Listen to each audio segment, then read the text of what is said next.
Now let's bring in Ainsley Earhardt, fresh back from Florida and sitting with us on our set here in New York Yes. City. Thank you for having me. You interviewed Governor DeSantis and his wife, Casey. Can you start with how Casey reacted when she was called America's Karen?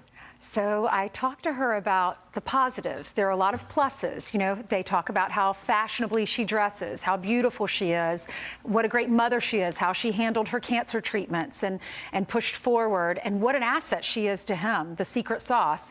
But I did ask her about the critics and some of the name calling and things that she has been described as, which are not so favorable. And this is what she had to say.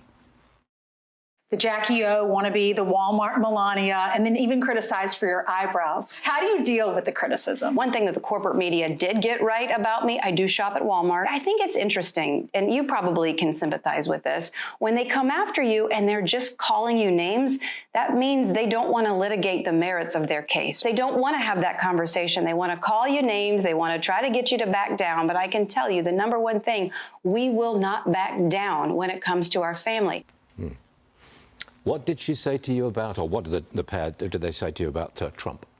Well, I asked him, I said, you know, what makes you different from Trump? Because he's #1 in the polls, you're #2. He is critical of you, and he said it's because he's #2. But what makes you stand apart from Trump? Because it seems your policies and your conservatism are very similar. This is his response. What sets you apart from Trump? Because you seem like you agree on so many of the issues, and so much of your policy is similar. Well, I think. Look, I've given him credit. I mean, I think he's done a lot of good things. One, I think I'm more likely to beat Biden. I think my record in Florida shows that.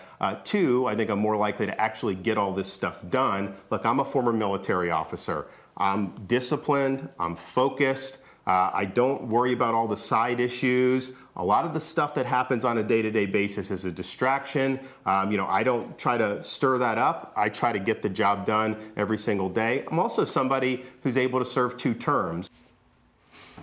They were a unique couple. They were very, look, I wouldn't put anything past these two.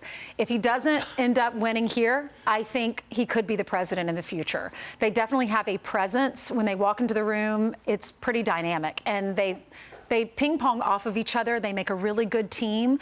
And his resume is stellar. I mean, Yale, Harvard Law School, served our military in the Navy, became a congressman, then governor of a huge state, turned it red, basically, won by 1.5 million votes in the last election, and now running for president. And they're both young.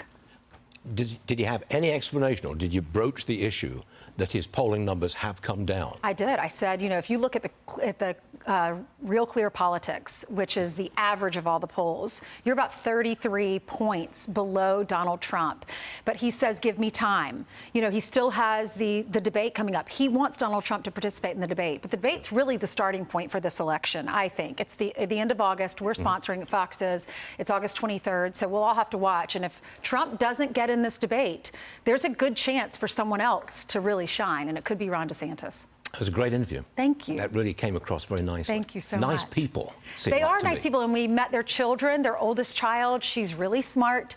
Their middle son, Mason, is a great athlete. They were playing baseball in the front yard, right in front of the governor's mansion door, and some of the balls were hitting the door, which was pretty funny. First time in 50 years that little kids have lived in the governor's mansion down there. And then the little one, she is darling. Her name is Mamie, and she has these big blue eyes, and they say she rules the roost.